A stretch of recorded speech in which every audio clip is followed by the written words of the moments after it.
Governor Sindh Kamran Khan टेसरी ने governor house पर लगी उम्मीद की घंटी का इफ्तिताह कर दिया। कराची। गवर्नर सिंध कामरान खान टेसरी ने गवर्नर हाउस पर लगी उम्मीद की घंटी का इफ्तिताह कर दिया। गवर्नर सिंध ने इस मौके पर मीडिया से बातचीत करते हुए कहा कि ये घंटी बजाकर अब हर साइल अपनी शिकायत कर सकता है। उन्होंने कहा कि घंटी के साथ गवर्नर हाउस के दरवाजे पर कैमरा भी नस्ब होगा ताकि यहां आकर लोग नाउम्मीद ना हों। रात 12 से सुबह 8 बजे तक उम्मीद की घंटी साइलिन के लिए दस्तयाब होगी। उन्होंने मजीद कहा कि आवाम की मुश्किलात के पेश नज़र उम्मीद की घंटी लगाने का इक़दाम उठाया गया है। जो वादा किसी और ने किया था हमने पूरा किया। कामरान खान टेसरी ने कहा कि उम्मीद की घंटी लगाने का मकसद मुश्किल में घिरे अफराद की दादरसी करना है।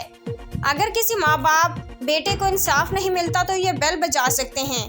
उन्होंने कहा कि रोजाना की बुनियाद पर अवामी मसाइल के हल पर काम करेंगे। शिकायत दर्ज करने के लिए अफसरान काम करेंगे।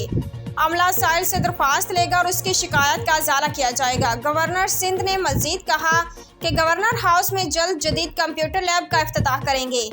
एक सवाल के जवाब में गवर्नर सिंध ने कहा कि छोटे सूबों में इस वक्त एहसास कमतरी जन्म ले रहा है। एक और सवाल के जवाब में उन्होंने कहा जो सियासत हो रही है उसका मकसद सिर्फ ज़ाती मफाद है। हम सिर्फ अवाम की खिदमत की सियासत पर यकीन रखते हैं। गवर्नर सिंध ने कहा कि 21 मई को वज़ार कायद पर जमा होंगे ताकि 9 मई के वाक़यात के खिलाफ अफवाज पाकिस्तान और बाबाए कौम मोहम्मद अली जनाह और अफवाज पाकिस्तान से इज़हार यकजहती किया जा सके। उन्होंने कहा कि यह वक्त नफाक फैलाने का नहीं बल्कि इत्तेहाद और इत्तफाक पैदा करने का है। उम्दा में पकाएं और जी भर के खाएं।